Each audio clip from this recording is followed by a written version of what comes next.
Aquí comienza Hijos de Punta 2025 con Raúl Coe. Bienvenidos.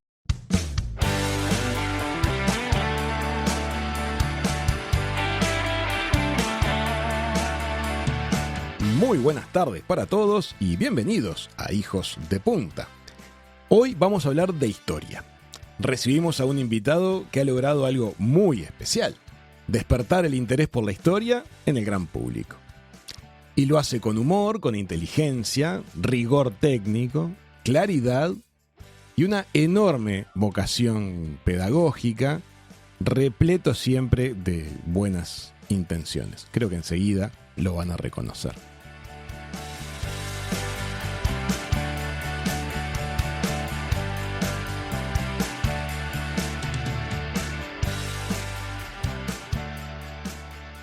Hola, Diego. Hola Raúl, ¿cómo estás? Hola Ivana, allí en Controles, ¿cómo están ustedes? Felices de tenerte en el programa. El gusto es mío y la felicidad es mía. Ustedes ya conocen su voz. Diego es Diego Del Grossi, docente de historia, conferencista, un queridísimo humorista, pero sobre todo un apasionado por observar y por ayudarnos a pensar el mundo en que vivimos a la luz de las cosas que ya nos han pasado. Incluso que nos han pasado varias veces, muchas veces. Quiero hablar de polarización ideológica, de migraciones, de cambios positivos impulsados por minorías, con una retórica que después a veces excede y genera rechazo, del peligro a señalar un grupo étnico como el culpable de todos los males, y de cómo las sociedades a lo largo del tiempo han ido respondiendo, bien o mal, a esos mismos desafíos. ¿Te parece, Diego, andar por Me esos parece caminos? un hermoso desafío. Vamos a empezar. A ver, Diego, ¿es la primera vez que los humanos nos metemos en un ciclo de polarización ideológica? ¿Qué nos dice la historia sobre momentos como el actual? Bueno, la respuesta es no. La No es la respuesta es primera no. vez y no va a ser la última tampoco. Ya hemos vivido varias, no solo a nivel global, sino también a nivel local, a nivel doméstico. En España hasta hace relativamente poco y en algunos lugares todavía se vive una polarización bastante grande. A veces pasás por al lado de un catalán y te dice yo no soy español, yo soy catalán, y no canta el himno de España. Ahí ya tenés una polarización de nacionalidad. Pasó hasta hace relativamente poco con los vascos, que incluso tenían un grupo terrorista, con los irlandeses, que también hacían lo propio.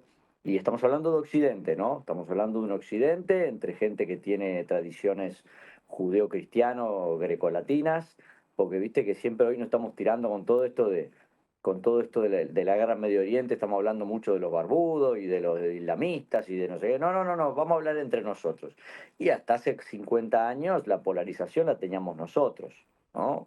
En la misma familia no se hablaban porque había un militar y había un integrante del MLN Tupamaros o de algún otro grupo guerrillero, que hubo 8 o 9 grupos guerrilleros más, menores en operatividad, con pocos integrantes, pero que eran parte también de los grupos que se levantaron en su momento, primero contra la democracia y después contra los gobiernos democráticos autoritarios. Entonces, tal vez hoy lo que estamos viendo es un ciclo de polarización ideológica que de repente está un poquito fogoneado. Se habla mucho de las redes sociales al respecto en cuanto a crear esas burbujas de pertenencia. ¿Cuál ha sido históricamente el rol de los medios, de la propaganda, a la hora de construir esa imagen como del otro, de ese enemigo común? Bueno, con respecto a las redes sociales, ahí tenemos las verdes y las maduras, ¿no? Por un lado tenemos las maduras, que es la democratización de los medios, que hasta mi madre con 83 años se mete en Facebook, que es su hábitat etario natural, Sí.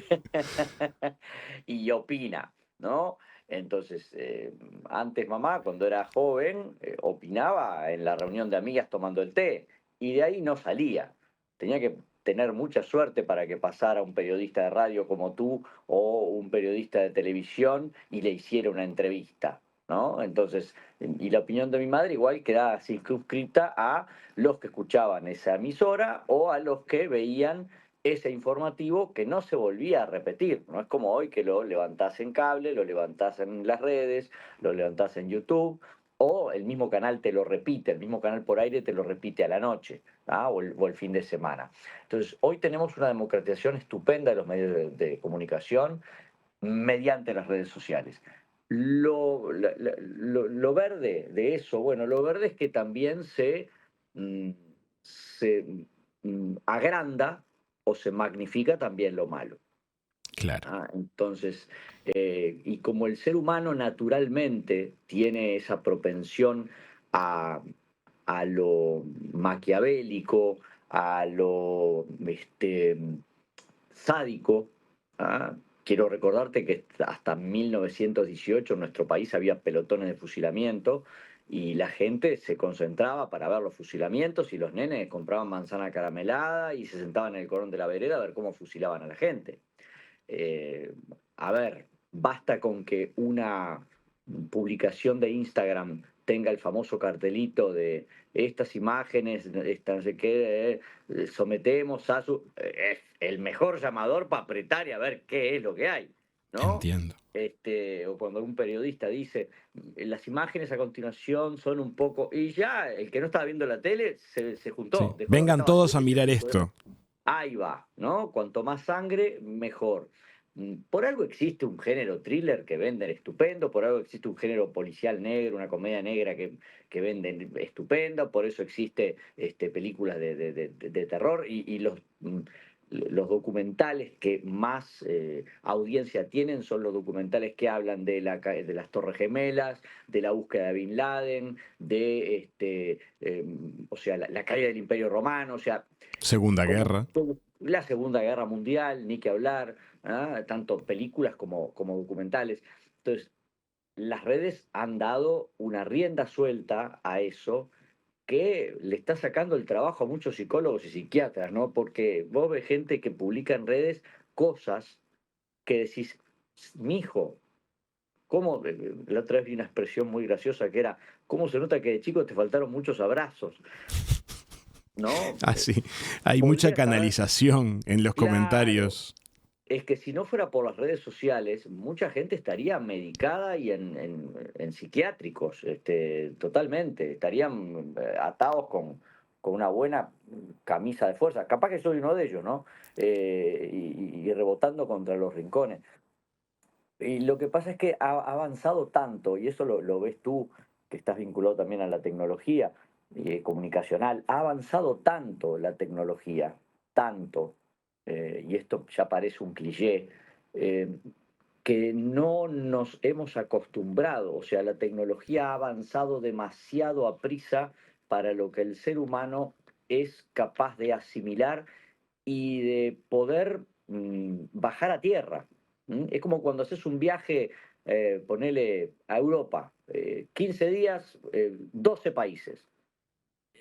Llega un momento en que se te fue, ya no sabes en qué país estás, no sé si estás en Holanda, como decía Verdaguer, ¿no? Estos viajes que son tan rápidos, tan rápidos, tan rápidos, y te das cuenta que son rápidos porque una viejita le dice a la guía turística, señora, quiero hacer pichí. No, señora, pichí es en Holanda, ¿no?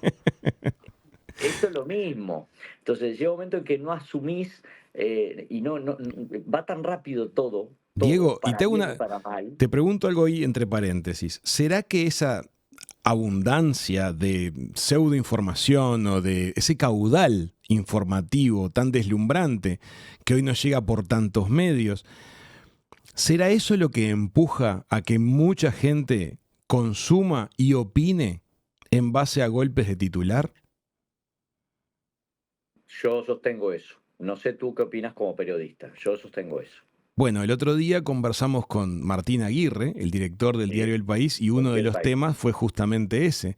El golpe de titular ya basta para que se construya una opinión. Ellos pueden en las métricas del diario digital saber cuánta gente entra a las noticias y ver cuánta gente leyó el cuerpo de la noticia.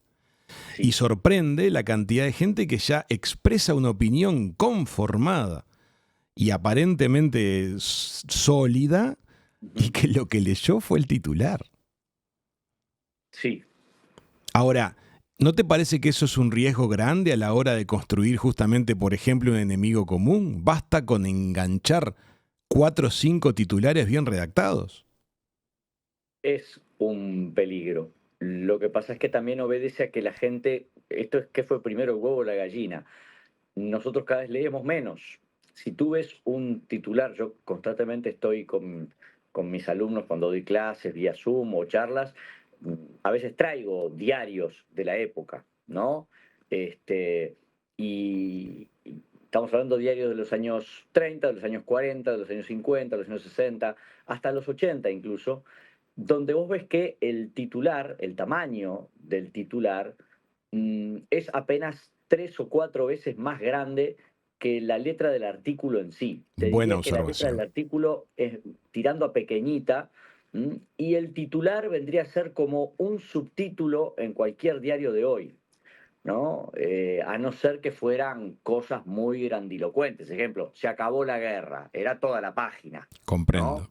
¿no? ¿No? Se acabó la guerra, está. Pero el resto de los días, tú para encontrar la noticia que querías, tenías que abrir una página de 60 centímetros por 40 de ancho, con una letra Times New Roman 12, en algunos casos 10, y tenías que buscar el titular que tú querías, porque no siempre había foto que te llevaba a.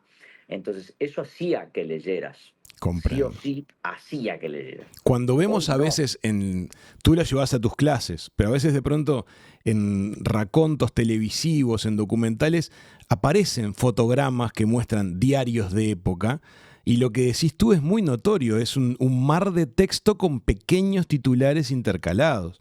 Y entonces esa parrilla de noticias requería otra exploración. Exacto, exacto. No estoy haciendo una crítica destructiva o negativa. Digo qué es lo que nos pasa. Nos pasa, la inmediatez ha hecho que, como todo es rápido hoy, gracias a la informatización, todo es rápido. ¿Ah? Yo antes, ponele, hoy ya estoy en actividad hace como 7 horas, pero con el frío que hace hoy, mi tía, ponele, que tiene 93 años, no tiene por qué levantarse con este frío e ir al Banco República a pagar, a retirar plata para pagar la UTE. ¿Por qué? Y porque ella misma desde el móvil entra a la aplicación de la UTE, carga su número de usuario y la UTE le debita directamente desde su caja de ahorro. O sea, ya está. Ya ahí ya mi tía no tiene que exponerse al frío, no va a hablar con el vecino que se encuentra en la puerta, no va a hablar con el cajero del banco, porque ya casi no hay cajeros humanos en los bancos, entras y directamente te atienden máquinas, ¿no? Y lo mismo pasa con la educación, lo mismo pasa con el vínculo humano, lo mismo pasa con las vinculaciones empresariales, ¿no? Ya tenés el trabajo que tengo yo es un privilegio, el poder entrar a un estudio de grabación y que en vez de máquinas, que ya las hay, atrás de cada máquina haya un ser humano, un camarógrafo, que el iluminador todavía baje para ver las luces, cómo pone las luces, o el sonidista venga y te ponga el micrófono, es un milagro, porque sin ser el avance tecnológico, que las cámaras son 20 años más modernas, o el audio es 1000 veces más fiel, y las luces es luz fría, en vez de ser la luz caliente, esa de 2000 watts que te cocinaban. Es lo mismo que hacían en el año 1990 cuando yo entré a la televisión.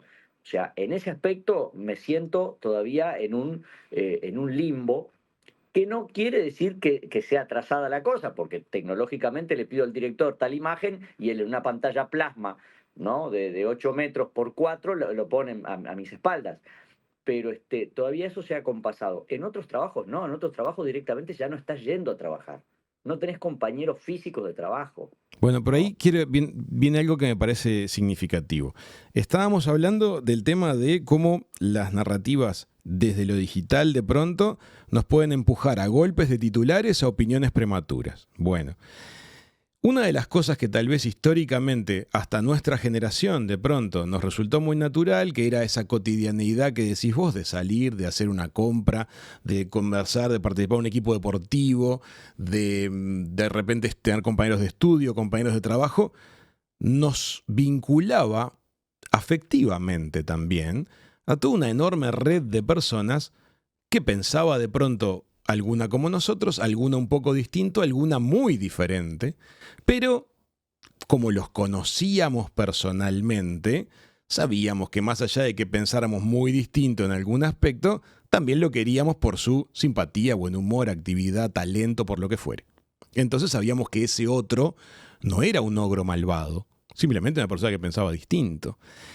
Me pregunto si no se está pasando un poco que con este relacionamiento que se está volviendo tan digital, en el cual elegimos quiénes son y quiénes no son parte de nuestro mundo digital, no empezamos a quedarnos sin esa mirada que pondera, esa mirada que equilibra y que, bueno, que el otro no es un ogro. Sí, tenés toda la razón del mundo. Es así. Yo, por lo menos, coincido plenamente contigo. Hoy no hay lugar para la disidencia más mínima, incluso hasta pasa en los WhatsApp de grupos familiares. Basta con que uno diga, ay, no, otra vez asado, ¿por qué no hacemos, no sé, pizzas? Ya empiezan a putearse y como querés acordar, te sacaron del grupo familiar, de WhatsApp. Entiendo. ¿Me Bueno, explico? O a sea, esa intolerancia voy. Pero te pregunto, ¿qué riesgos trae para las sociedades? Vos que tenés el panorama histórico, identificar a un grupo como chivo expiatorio. No, no tengo y ningún bueno, caso y que haya ahí, salido bien. no, obviamente que eso no sale bien. Obviamente que eso lleva a un conflicto que no es un conflicto profundo, pero es un conflicto que rompe con vínculos y también te quita lo que antes nosotros decíamos roce social. El Claro. roce social que era. Y bueno, vos no eras rico, pero si algún día te invitaban a un cumpleaños de gente que tenía más dinero que tú, o a una fiesta, un cumpleaños de 15, un casamiento, tú tratabas de ponerte tu mejor traje, te dabas tu mejor afeitada, te ponías tu mejor perfume, o el único perfume que tenías que no lo usabas todos los días, te lo ponías. O sea, era el roce social. No eras, pero era bien visto no aparentar, sino ponerte acorde. ¿Ah? Porque el que te invitaba al cumpleaños de 15 de la hija sabía que vos tenías un taller de chapa y pintura, por más que él fuera médico o gerente de banco. ¿Ah? Eh, pero él te invitaba porque tu hijo era amigo de tu hija y vos eras amigo de él porque se habían criado juntos. Entonces, ese roce social se está perdiendo. ¿Por qué? Porque ahora vale todo. Ahora vas vestido como sea a cualquier lado, por más que la tarjeta diga de etiqueta, fino sport o formal, van vestidos como quieren, ¿tá? Que no me estoy quejando, estoy diciendo lo que pasa, Ujú. ¿no? ¿Tá? Este, eh, Hay un laissez-faire, laissez-passer sobre las cosas que se dicen en, en- en- en las redes. ¿Tá? Antes era muy poco común que tú te cruzaras con el intendente de tu ciudad. Con el alcalde es distinto porque el alcalde ya es una jerarquía de proximidad propiamente dicha, pero con un diputado, con una senadora, con el propio presidente. ¿M? Y hay gente que se cruza en las redes con estas personas y reacciona diametralmente opuesto a cómo lo haría si se lo cruzara en persona. Si se lo cruza en persona, estoy seguro que no le insulta, Ujú. 100%. pero te lo cruzás en las redes sociales y automáticamente abajo ya empezás, tal cosa, es como el otro yo, el doctor Merengue, que era un dibujito que tenía Divito en las revistas Ricotipo, que eran unas revistas humorísticas que venían de la Argentina allá por los años 60 y 70, ¿no? Que por un lado el tipo de la boca para afuera hacía una cosa y tenía otra personalidad idéntica a él, pero de otro color, que decía lo que pensaba, ¿no? Entonces, hoy nos está pasando eso, se está perdiendo el roce social, se está perdiendo esa cuestión de mantengamos las formas para convivir pacíficamente. ¿Ah? Entonces, ahí tenemos que hay, como dices tú, terminamos todos viviendo en islotes donde todos piensan como yo, todos quieren lo mismo que yo, nadie disiente y tenemos a otros grupos que son los adversarios, los enemigos. ¿no? Incluso si de casualidad en tus redes seguís a alguien que no condice con tu grupo, tus propios compañeros te lo reprochan. ¿Qué haces escuchando a fulano en la radio? ¿Qué haces siguiendo a Mengano en las redes? ¿Qué haces mirando a fulano en el teatro o en la televisión o a tal periodista? ¿No? O en el deporte también, ¿no? ¿Qué haces apoyando a tal presidente de tal club? Y te lo reprochan como si fuera una cosa de vida o muerte. O sea, se ha perdido esa cosa de convivencia eh, dentro de la discrepancia. Discusiones siempre hubo y dos por tres alguien se agarraba las piñas en el bar. ¿Ah? Diego, no Eh, hace tanto como lo decías hace unos minutos, también había duelo entre dirigentes políticos en Uruguay. sí. O sea que, vaya que siempre hubo enfrentamiento. Me pregunto si los enfrentamientos de hoy tienen la profundidad argumentativa que tenían antes. Y también me pregunto quiénes están dispuestos a genuinamente ponerle el cuerpo a una idea, que es algo que también me da curiosidad. Es decir, veo gente que defiende causas muy embanderados y muy, digamos, muy visiblemente, pero a veces son, digamos, defensas de hashtag. No sé si les pondrían el cuerpo en el mundo real, Mm, si hubiera que sí. hacerlo. Sí, coincido. Si bien hay gente con la cual te da gusto intercambiar en Instagram, en Twitter, en Facebook, o incluso a veces por privado te pones a intercambiar para proteger en parte el contenido de lo que estás diciendo Ujú. y proteger a la otra persona por más que piense distinto. Noto que hay una superficialidad, como tú bien dices, que no va al hueso de la cosa. No podés hoy en redes y con unos pocos caracteres, a no ser que tengas X Premium, contestarle o responderle a una persona que piense distinto a ti. No digo diametralmente opuesto, con que ya tenga un matiz, como que no es lo mismo que dialogar y tomar un café. Ya está. Tal vez algún día sí sea posible hacerlo instantáneamente, eso de estar intercambiando. De hecho, se puede hacer. Tú y yo y lo estamos haciendo, pero estamos ante una plataforma, la plataforma luego va a ser bajada, luego de ser bajada va a ser emitida, o sea, hay un trámite. Pero eso de hablo y estoy con y me lo cruzo y tomo un café en el bar de la esquina, ya no existe más. Primero, no existe más el café de la esquina. Diego, y te hago una pregunta. Hay un 24 horas. Hay un 24, sí, quedó eso. Tú tenés contacto frecuente, cotidiano con estudiantes de enseñanza media, ¿verdad? Además del público que te sigue a todas partes en el Uruguay a escuchar tus charlas, que son esa mezcla de stand-up, conferencias maravillosas que regalás por todo el territorio. Pero tenés contacto con chicos jóvenes. Cuando surgen estos temas en la charla, ¿qué reacción estás encontrando en los estudiantes de enseñanza media? ¿Ellos quieren romper eso o Mira, defienden esa postura? yo hace un tiempo ya que no doy clases en el campo, ¿no? Sobre el terreno, como digo yo, pero cuando vemos que hay instancias de diálogo, o las había, estamos hablando de hace un par de años, apenas después de la pandemia, eh, sí hay un interés de parte del alumnado en debatirlo y en poner argumentos, y uno da herramientas, ¿no? Para todos los tipos de ideas en todos los aspectos. Lo que pasa es que eso hay que generarlo. Eso no va a salir, no va a brotar como una flor en el medio del hormigón.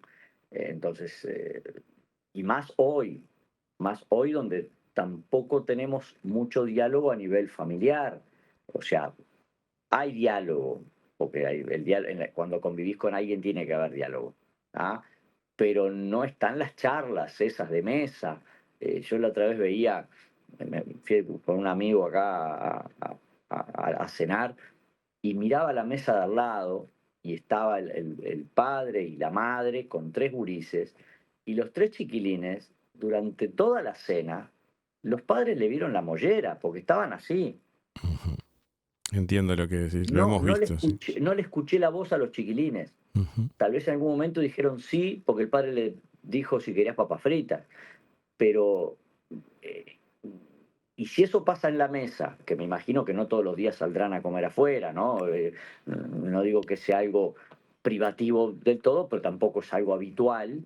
¿Ah? Además era un fin de semana de noche, típico familia que sale a cenar. O sea, Sí, se juntaron para cenar. sí, sí, sí. Y los tres guachos, y de repente también los dos, el padre y la madre también estaban con los bichitos, ¿no? Con los celulares. Es lo que yo te decía, llegó la tecnología demasiado rápido para que pudiéramos asimilarla. El último gran invento que había llegado en materia de comunicación y de imagen era el video. Y vos tenías que tener un proceso para el video. Tenías que saber qué video ibas a elegir, tenías que ser miembro de un videoclub, ir, elegirlo, que la película estuviese.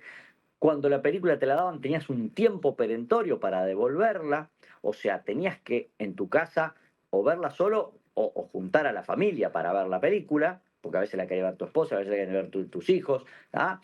Y había un tiempo, y con todo tenías que adecuarte tú a eso. ¿Ah? Ahora no, ahora la tecnología nos pasó por arriba, ya está a otra cosa. Sí. Las redes no, las aplicaciones te contestan cosas sin que vos se las estés preguntando ya.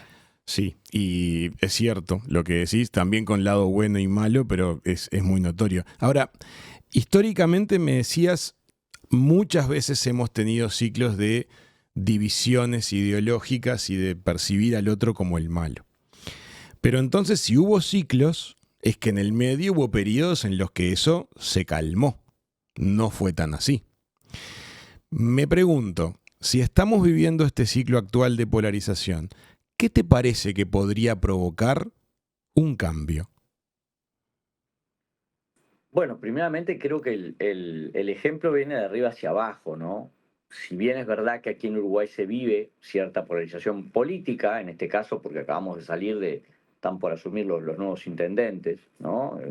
Como que no ha terminado, ¿no? El proceso político en Uruguay en general es muy largo, ¿no? Es. Las internas empezaron en el 2023, se empezaron a perfilar los candidatos, en el 24 fueron las internas, en el mismo 24 fueron las nacionales, ya después vinieron las municipales en el 25, como quisimos acordar, no terminamos, hace 3 años casi que estamos saltando la cuerda En con la ciclos política. eleccionarios. Sí. Los ciclos eleccionarios nuestros son maratónicos. eh, pero hubo una polarización. Ahora se ha calmado un poco la cosa porque ya está todo definido, pero Sí, en un está país bueno. que además no es un país que se caracterice todavía por la polarización. Digo, No, tenemos no, vecinos mucho más eso mismo. polarizados. Eso mismo, teníamos hasta hace 2 semanas en Argentina, premiados por una asociación no gubernamental, al presidente actual, Yamandu Orsi, al expresidente Lacalle Pou y al expresidente Sanguinetti, que también fueron premiados, los tres viajando juntos, en el Sí. mismo avión y yendo a la misma conferencia y dando conferencias juntos. Entonces, con todo aquí en Uruguay, por suerte, mm, tenemos ese, como buen pueblo chico debe ser, o por nuestra enseñanza republicana, siempre tenemos ese amortiguador, ¿no? Ese amortiguador que, por más que haya diferencias, aún mantenemos el diálogo. La gran mayoría mantiene el diálogo. Loquitos de la cabeza hubo en todos lados, y digo loquitos de la cabeza a los extremistas, ¿no? A esos que porque dijiste algo a favor o en contra de Palestina, algo a favor o en contra de Israel, algo a favor o en contra de Trump, ya te ponen, te encasillan y te dan la muerte tecnológica o informática y en las redes te cancelan. Sin ser esos, que por suerte son los menos, porque bobitos hubo en todas las épocas de la historia de la humanidad, ¿ah? Eso es inevitable, y ahora el bobito está multiplicado por las redes y tiene más seguidores que el Premio Nobel de Literatura. Entonces, como leí la otra vez en un meme, desde el momento en que ves que la serial Cosmos con Carl Sagan tuvo solo 2 temporadas y las Kardashian tuvieron 8, ya ahí te das cuenta de lo que es el mundo. Diego, te propongo que hagamos una pausita acá.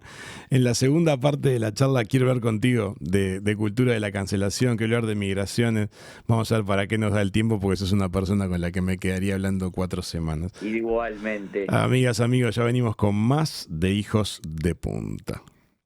Amigas, amigos, estamos en Hijos de Punta, felices recibiendo a querido Diego del Grossi, profesor de historia, conferencista, humorista y una mirada muy lúcida y siempre tendiente a activar el sentido común. Eso es una cosa que me gustaría poner sobre la mesa contigo, Diego. ¿Cuántas veces nos está pasando que el sentido común parece que lo ponemos al costado a la hora de decidir nuestras cosas diarias? Es cada vez más habitual, porque el mundo actual, así como pasaba en la época de que no teníamos casi alfabetización, el mundo actual se está guiando mucho por pasiones y pulsiones. En eso hemos vuelto a la época de la pulsión y de la pasión más que a la de la razón. ¿Por qué? Porque el motivo de la razón te implica elaborar cosas, y la inmediatez hoy te exige que seas lo más expeditivo posible. Y también el ser humano le gusta descargarse o recostarse en esas facilidades del mundo contemporáneo. Yo, cuando me acuerdo en el año 1995, 96, año 2000, 2001, 2004, 2000, hasta el 2011, 2012, yo tenía eventos en Montevideo o en la zona de la Costa de Oro, y tenía que llegar, ponerle a 3 lugares distintos desde las 9 de la noche a la 1 de la mañana. Yo me acuerdo que en aquella época había guías telefónicas que tenían los números. Si era una guía amarilla, tenían los números comerciales. Si era una guía blanca o gris, eran los números de todos los habitantes de Montevideo, ¿no? O de todas las familias de Montevideo.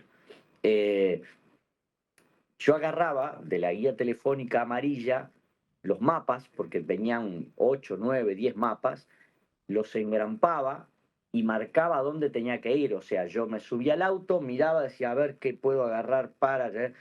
Hoy me sacás el GPS. A ti mismo.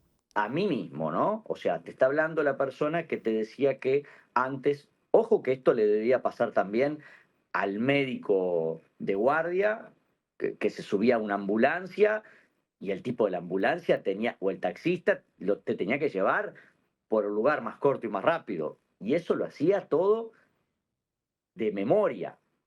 Bueno, eso a mis hijos, eso ya el mundo no se los exige. Y no. Porque ya está.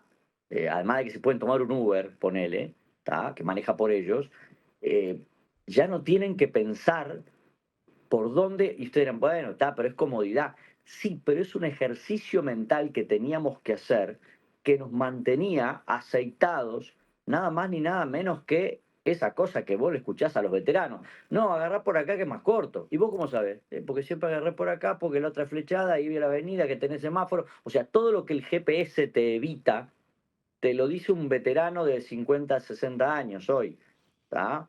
Y no tiene un GPS al lado. Entonces, la inmediatez nos ha impuesto a todos nosotros la rapidez.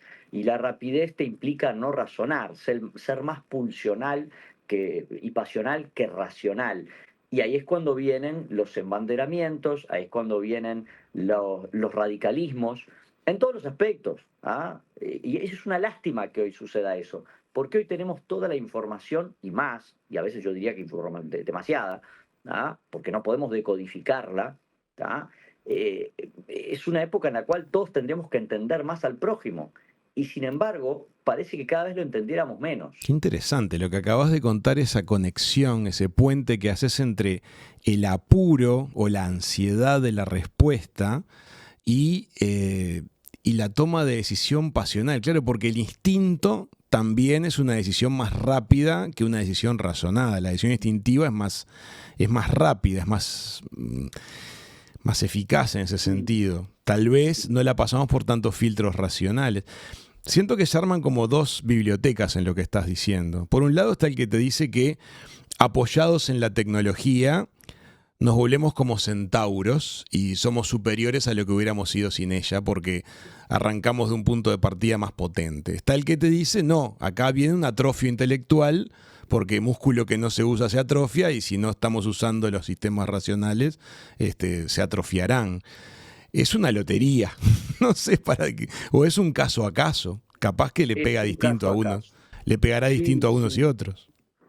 Eso sí, no tengas dudas. Mira, en Dinamarca y en no me acuerdo qué otro país de Europa, creo que Suecia, Dinamarca sé que sí, están prohibiendo a los alumnos de escuela y de liceo entrar con los celulares a clase, con los móviles a clase.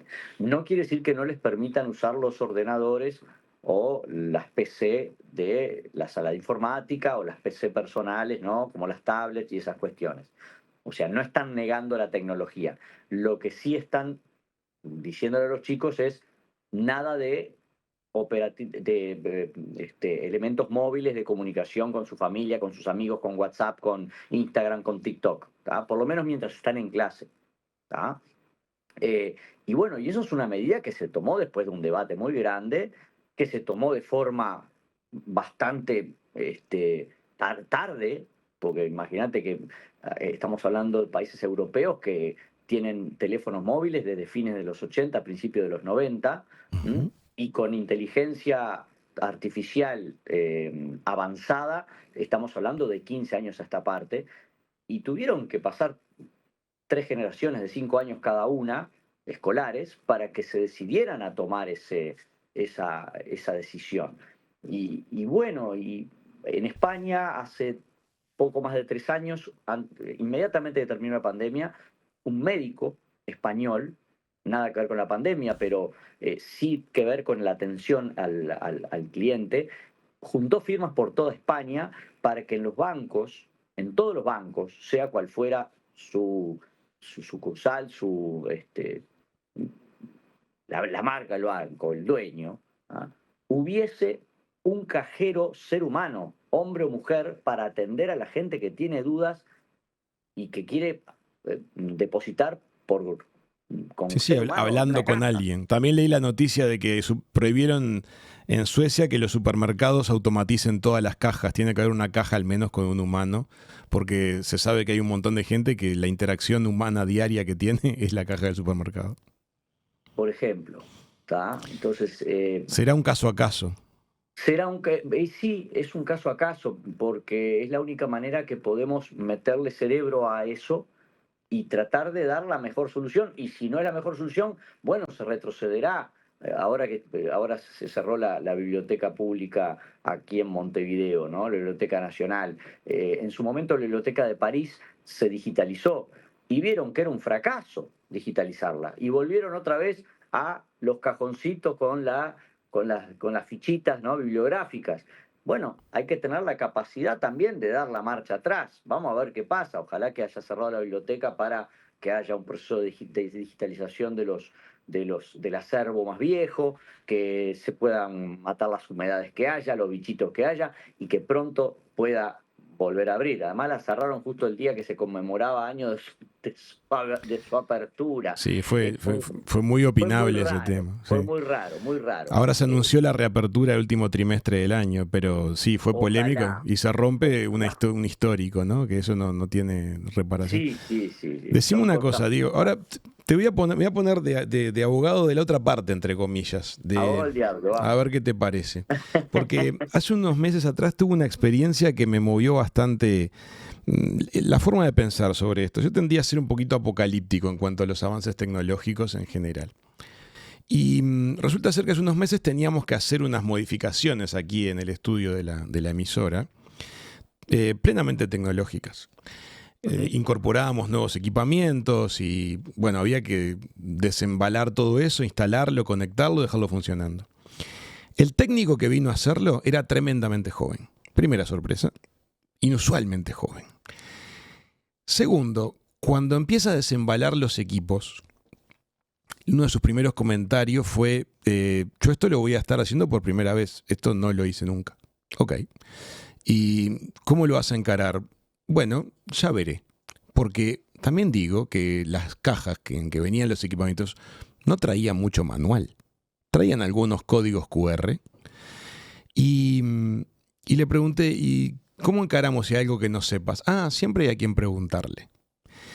Al ratito de verlo trabajar, me di cuenta de que desde su móvil estaban colaborando con él otro montón de personas, muchas de ellas muy jóvenes, que tenían algo de solución en sus manos.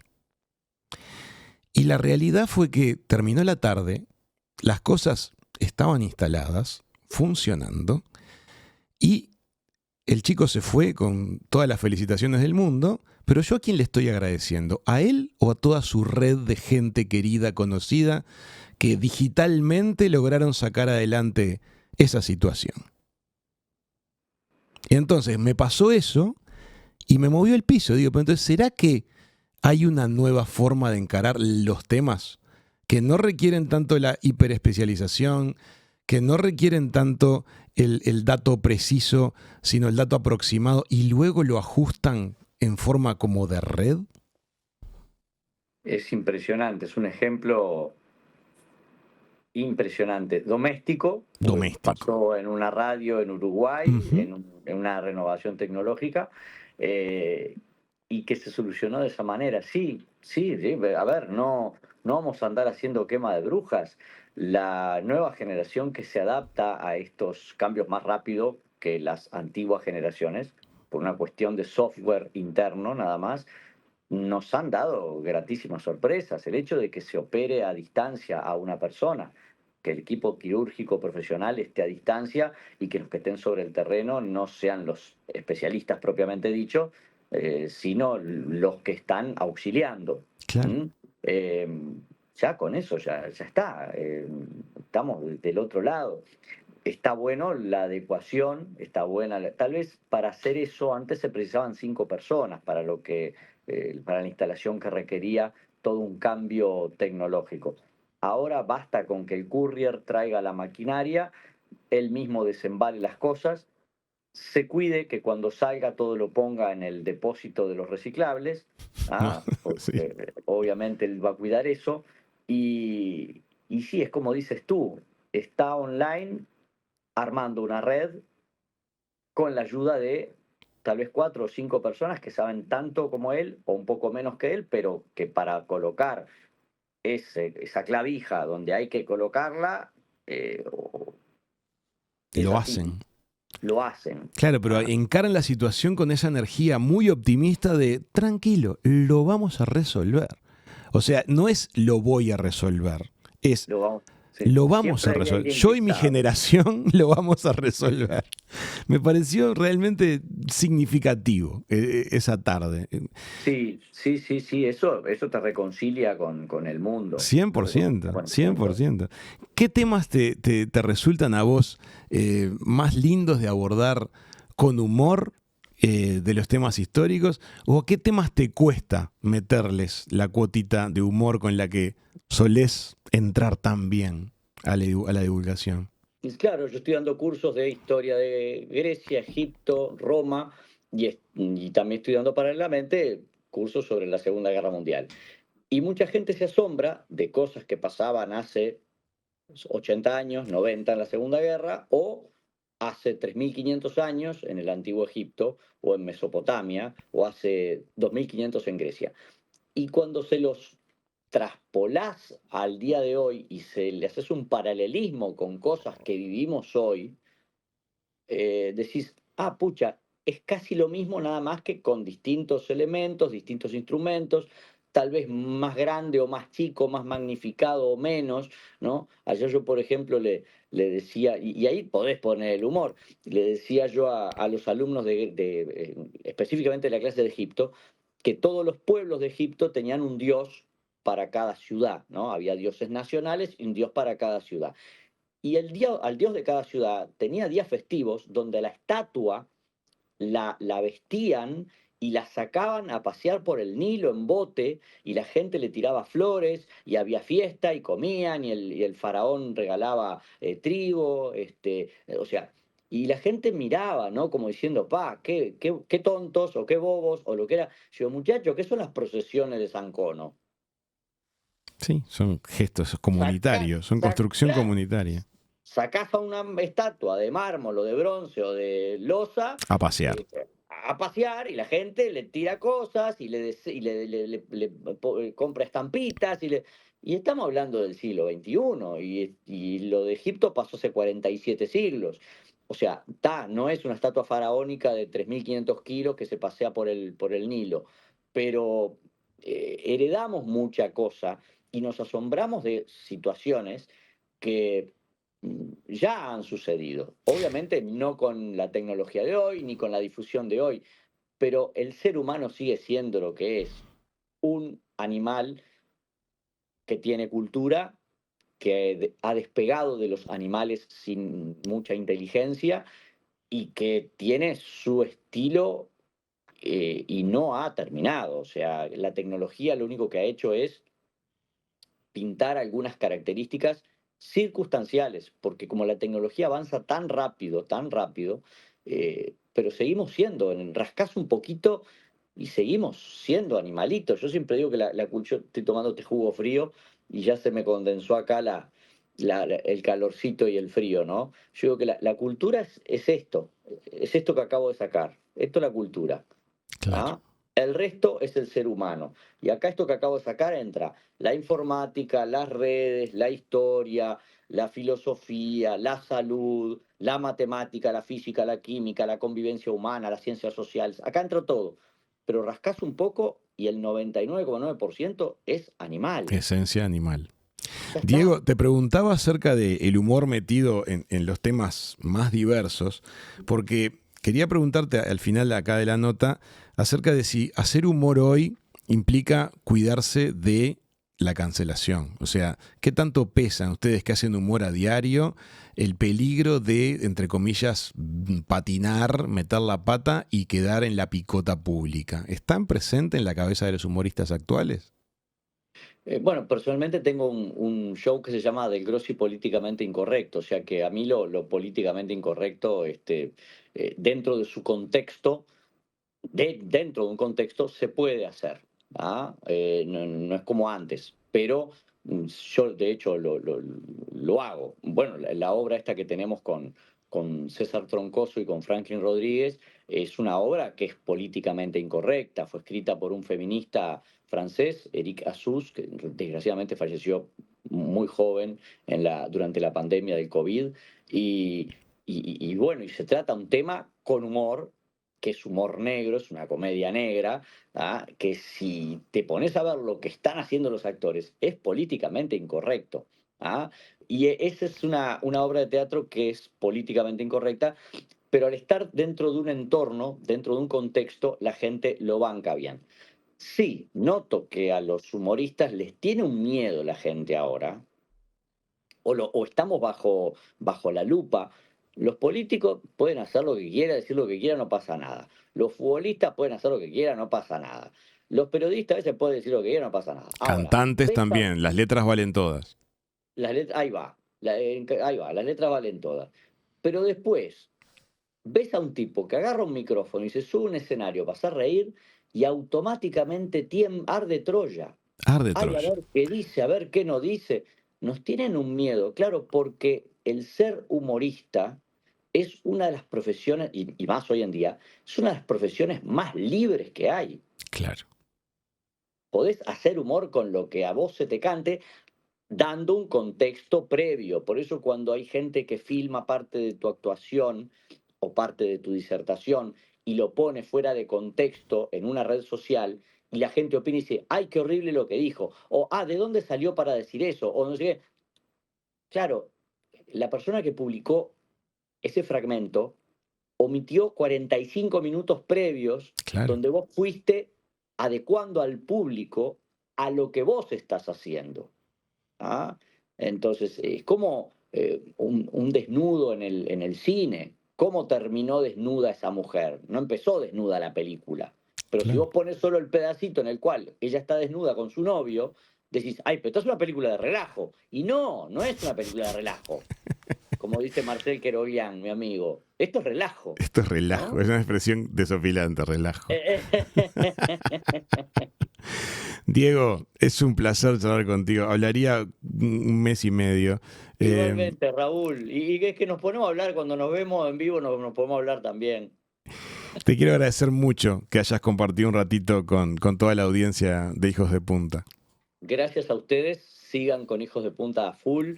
Le mando un gran abrazo a toda la gente que nos está escuchando. Un abrazo también a Iván, que es el que está haciendo técnicamente posible que estos dos loquitos de la cabeza estén charlando cara a cara. Nos falta el café mediante.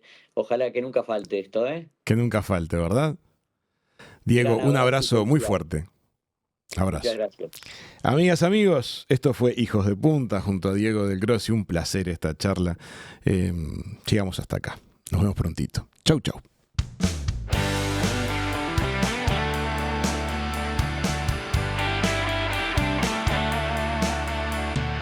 Siempre que quieras, las entrevistas de Raúl Coe están en Spotify, YouTube y en hijosdepunta.com.